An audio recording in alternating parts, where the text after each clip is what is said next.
Hamas returns to threatening rhetoric. Lives of Israeli captives is at risk. What will happen to hundreds of Israeli sons and daughters? Hamas has issued a stark warning to Israel, cautioning that the longer Israel continues its relentless assault on Gaza, the greater the risk to the lives of Israeli captives held by Hamas.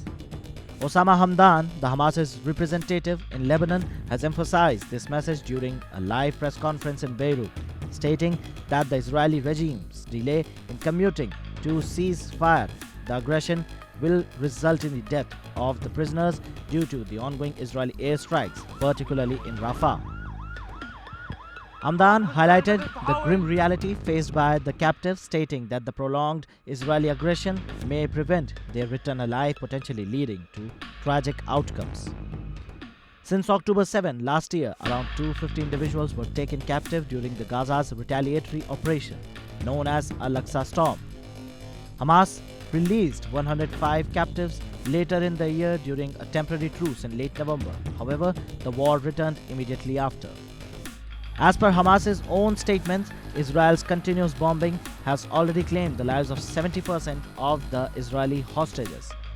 Hamas has made it clear that the release of the remaining hostages hinges upon specific conditions, including the complete cessation of hostilities, withdrawal of army, negotiation of a fair prisoner exchange, and the provision of humanitarian aid to Gaza.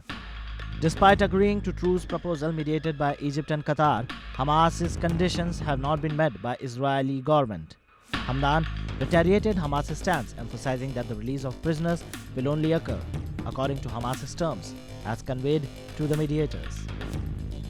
The toll of the war on Gaza has been devastating already, with over 36,000 Palestinians, predominantly women and children, losing their lives since the war started, according to the Palestinian Health Ministry in Gaza.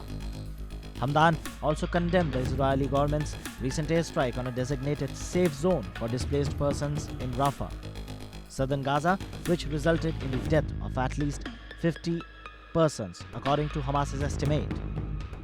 He rejected Israeli claims of targeting armed individuals in the area, citing evidence of civilian casualties, including children and women. The Hamas leader also emphasized that the area in Rafah is now a focal point of Israeli operation, refuting the regime's assertions. Now, this latest warning has come as yet another shocker for hundreds of families which are waiting for their loved ones to return home as soon as possible. This warning highlights the gravity of the situation in Gaza and the urgent need for an end to hostilities to prevent further loss of life and suffering among both Palestinians and Israelis. Subscribe to Oneindia channel and never miss an update.